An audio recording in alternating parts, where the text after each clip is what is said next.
O artigo 54, ele vai começar falando o que é um contrato de adesão. Então, contrato de adesão é aquele que as cláusulas de duas uma, ou elas são aprovadas pela autoridade competente, ou são estabelecidas unilateralmente pelo fornecedor, tá? Então, vamos lá, gente. Quando você vai assinar um contrato de prestação de serviço de energia, né? Você vai pedir para ligar a energia na sua casa. Você vai discutir com a companhia de energia o que vai ter nesse contrato? Não.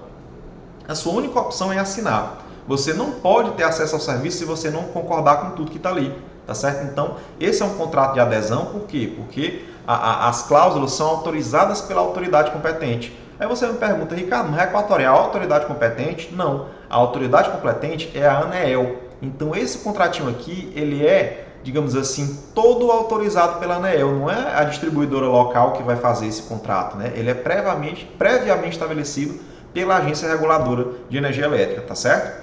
E esse contrato também, gente, ele pode ser estabelecido unilateralmente pelo fornecedor, tá? Eu vou te fazer uma pergunta. Se você vai matricular o seu filho na escola, você vai sentar uma tarde lá com o diretor da escola para redigir um contrato? Não, né? Você só matricula o seu filho se você concordar com aquele contrato que está lá, que a própria escola fez, né?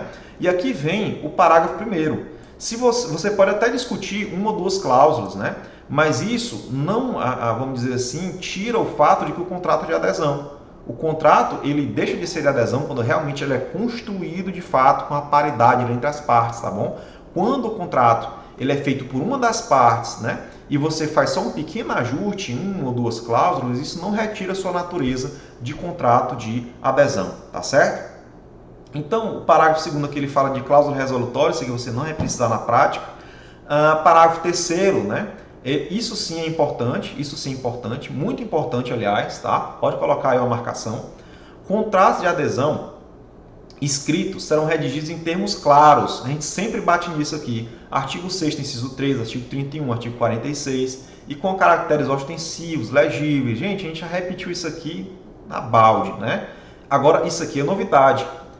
A fonte não será inferior ao corpo 12, de modo a facilitar a compreensão ao consumidor. Observe aqui a imagem, olha o 12 e olha a imagem, né? A lupa, né? Eu já usei esse dispositivo aqui para conseguir um acordo com o consumidor. Eu peguei um contrato de adesão e vi a letra minúscula, tamanho 8, e eu falei, olha, esse contrato aqui não vale, né? E eu mostrei o artigo de lei, né? E a gente conseguiu fazer um acordo com o consumidor, né? É algo, gente, que é passível de multa, multa coletiva, por sinal, tá certo? Muito importante. E parágrafo 4º, né? Cláusula que represente uma limitação do direito do consumidor deve ser redigida com destaque, de modo que haja uma fácil compreensão daquilo. Isso é reflexo de quê, gente? Mais uma vez, da boa-fé. Da boa-fé, de novo, boa-fé, tá certo? Então, eu trouxe para vocês aqui um caso prático, né? Onde um aluno, né?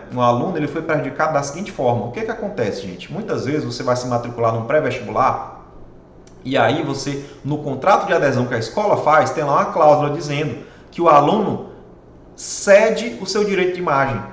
Ou seja, se eu quiser dizer, eu não quero ceder o meu direito de imagem, eu quero pagar com dinheiro apenas, eu não posso. Então, veja só, a escola me presta um serviço educacional e a minha contraprestação ela é dinheiro e a minha imagem. Veja que interessante, eu não posso dissociar, eu tenho que pagar com as duas coisas, né? Então, assim, eu acho que, na minha opinião, essa é uma cláusula abusiva por si só, né? Por si só, mas o TJDFT entendeu, né?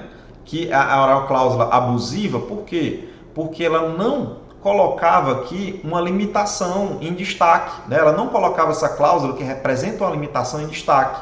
Então, no entendimento aqui do juiz, essa cláusula em que o aluno cedia o seu direito de imagem, ela no mínimo teria que estar bem destacada para que o consumidor pudesse entender aquilo que ele estava se comprometendo, tá certo? E por isso a escola foi condenada, né, a indenizar a aluna por danos morais, certo?